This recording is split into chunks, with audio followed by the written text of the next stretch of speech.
अस्सलाम वालेकुम, स्वागत करते हैं वेलकम खुशामदीद आप सब लोगों को हमारे चैनल अफान उम्मीद करते हैं सब बड़े होंगे, खुश होंगे, अच्छे मूड में होंगे। मैं लुकस कुदरत सैल अफान और आप लोग के वीडियो लेकर आए हैं Israel latest conflict and their allies and enemies in the upcoming क्या लिखा हुआ है इसके बाद अपकमिंग वॉर। अच्छा तो देखते हैं क्या सीन है, फिर से क्या हुआ है। अच्छा ईरान और उसका तो वैसे भी चल रहा है, बुरे हालात चल रहे हैं इनके। एक ईरान है जो कि इजराइल को आंखें दिखा रहा है, बाकी सारे जितने भी कंट्रीज है सारे जो है ऐसे मुंह पकड़े हुए हैं जैसे कुछ हुआ ही नहीं है। तो वीडियो को वॉच करेंगे, वीडियो वॉच करने से पहले माशाल्लाह मॉडल जरूर सब्सक्राइब कीजिए, साथ में जो बेल आइकन लाइक जरूर करिए। अगर मैं सोशल साइट फॉलो नहीं किया प्लीज फॉलो ऑन इंस्टाग्राम, आप लोग को लिंक डिस्क्रिप्शन में मिल जाएगा। Let's start. ओके स्टार्ट है। दोस्तों, ईरान के इजराइल से बदला लेने के ऐलान करने के बाद से ही एक बार फिर मिडिल ईस्ट जंग का अखाड़ा बनने वाला है।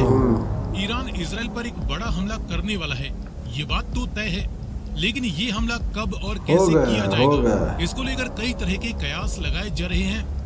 अमेरिका की खुफिया एजेंसीज द्वारा ये दावा किया जा रहा है कि ईरान ने जंग की तैयारी भी शुरू कर दी है। ईरान की सैकड़ों मिसाइलें और कॉम्बैट ड्रोन्स और हजारों की फौज रेडी टू अटैक पोजीशन में है, जिसे देखते हुए अमेरिका ने अपनी मिडिल ईस्ट के रीजनल कमांडर एरिक कुरिला को आनन फानन में इजराइल भेज दिया है। अमेरिकन प्रेसिडेंट जो बाइडेन ने इजराइल को भरपूर सपोर्ट देने की बात एक बार फिर दोहरा दी है। आलम यह है कि रशिया, भारत, यूके, फ्रांस व अन्य कई देशों ने अपने अपने नागरिकों को ईरान, इजराइल, लेबनान, यहाँ तक कि मिडिल ईस्ट की यात्रा न करने की भी ट्रेवल एडवाइजरी जारी कर दी है। कुछ देशों ने तो ईरान और इजराइल जाने वाली अपनी फ्लाइट्स को भी कुछ समय के लिए स्थगित करना शुरू कर दिया है।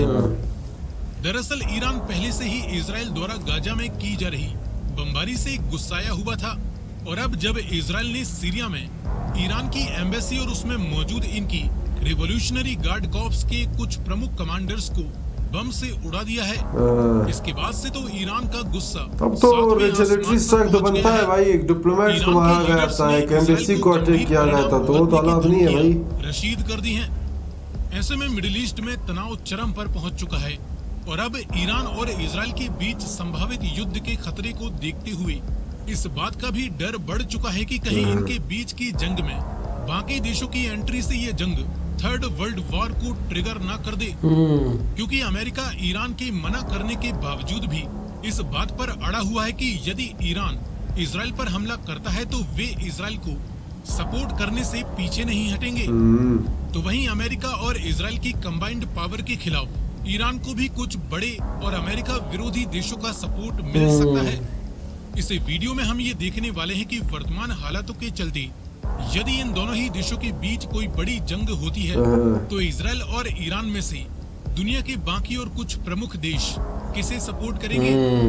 हालांकि ये पहले से ही स्पष्ट है कि ईरान और इजराइल के संबंध किन देशों के साथ मजबूत हैं और किसके साथ कमजोर हैं।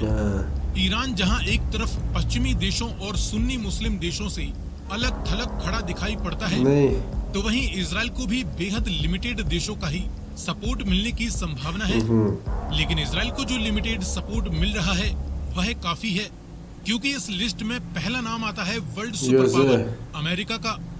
अमेरिका पहले ही एक तरफा इजराइल को सपोर्ट करने की गारंटी दे चुका है, और ये लंबे समय से इजराइल के गाजा में ऑपरेशन को भी सपोर्ट करते आ रहे हैं। इजराइल की मिलिट्री पावर को मजबूत करने में अमेरिका की सबसे अहम भूमिका रही है, और ईरान तो अमेरिका का कट्टर दुश्मन भी है।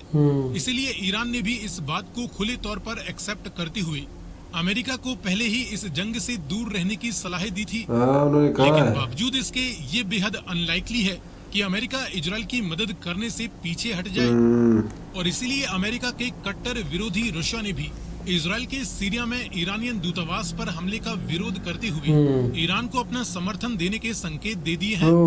ईरान और रशिया के बीच बीते कुछ सालों में काफी मजबूत डिफेंस रिलेशंस देखने को मिले हैं। रूस और ईरान पहले से ही इराक और सीरिया में एक दूसरे के सैन्य सहयोगी हैं। रूस के अलावा ईरान के सबसे बड़े प्रॉक्सीज के रूप में लेबनान के हिजबुल्ला का भी तगड़ा सपोर्ट ईरान को मिलने वाला है। कुछ सोर्सेस के अकॉर्डिंग तो ईरान हिजबुल्ला के जरिए ही इजराइल के साथ जंग की शुरुआत कर सकता है। ये हिजबुल्ला को लंबे समय से अपने भारी भरकम मिसाइलें, रॉकेट्स और कॉम्बैट ड्रोन्स की सप्लाई कर रहे हैं। ईरानियन फौज ही है जो कि हिजबुल्ला के लड़ाकों को युद्ध की ट्रेनिंग मुहैया करवाती है। साथ ही चीन भी शुरुआत में न सही, लेकिन जैसे जैसे जंग आगे बढ़ती है वैसे वैसे चीन भी साथ ईरान है। को अपने हथियारों की सप्लाई करते हुए इस जंग से अमेरिका की तरह कुछ मुनाफा कमाने की कोशिश जरूर करेगा। यप। तो वहीं अमेरिका के साथ साथ कुछ यूरोपियन देश भी इजराइल की मदद करने को आगे आ सकते हैं। यूरोपियन तो सारे इसके होंगे पहले भी यार। ब्रिटेन, फ्रांस, इटली, कनाडा और जर्मनी जैसे देशों ने इजराइल हमास जंग के दौरान इजराइल को विजिट करते हुए अपना खुला समर्थन इजराइल को दे दिया था।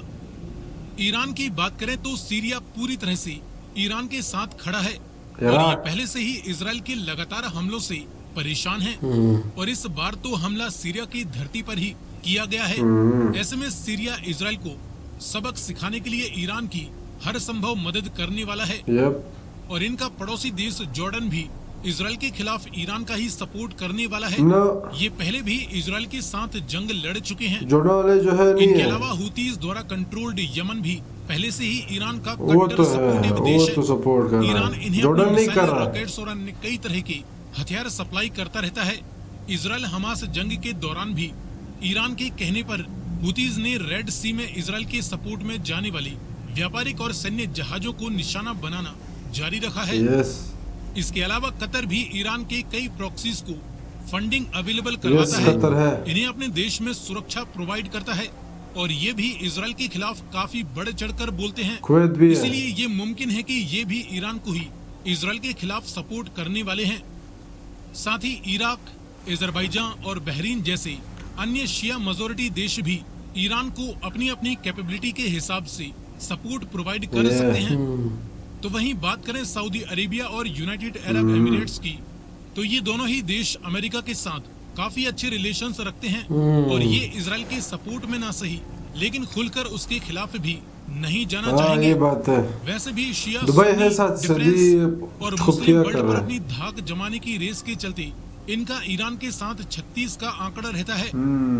इसी प्रकार भारत, जो कि इजराइल का एक मेजर डिफेंस पार्टनर है, वह ईरान के साथ भी अच्छे रिलेशंस रखता है।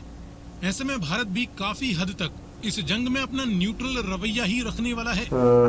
और पाकिस्तान, जो कि इजराइल का सबसे कट्टर विरोधी माना जाता है, लेकिन रिसेंट समय में ईरान और पाकिस्तान के बीच भी तगड़ा गतिरोध देखने को मिला है और इनकी फाइनेंशियल हालत भी ऐसी नहीं है कि ये ईरान को कोई बड़ा सपोर्ट प्रोवाइड कर सके। वैसे भी पाकिस्तान के ईरान के विरोधी देश सऊदी अरेबिया के साथ काफी अच्छे रिलेशंस हैं और हाल ही में इन्होंने सऊदी अरेबिया से भारी भरकम फाइनेंशियल मदद भी प्राप्त की है। इसी प्रकार तुर्की, जो कि एक नेटो मेंबर देश है और इनकी अमेरिका से करीबी के चलते ये पहले से ही ईरान के अपोजिट पाले में खड़े हैं। इसलिए ये भी ईरान और इजराइल की जंग में न्यूट्रल रवैया ही अपना सकते हैं। हालांकि कुछ सोर्सेज के अकॉर्डिंग तुर्की ने सीक्रेटली इजराइल को अपने कुछ हथियारों का सपोर्ट भी प्रोवाइड किया था। सो फ्रेंड्स, ये है वो देश जो कि इजराइल और ईरान के बीच होने वाली किसी बड़ी जंग के दौरान या तो सीधे-सीधे हम लोग नहीं इन्वॉल्व भेजेंगे हो आपको। सकते हैं तुर्की या ने फिर भी कहा कि हमारे indirectly अपना स्पेस भी आप यूज नहीं किसी कर एक सकते देश हो। को प्रोवाइड कर सकते हैं। इसराइल को बोला इसके अलावा ईरान आप के इस खिलाफ। बारे में क्या राय रखते हैं? कमेंट में अपना व्यू शेयर जरूर करें।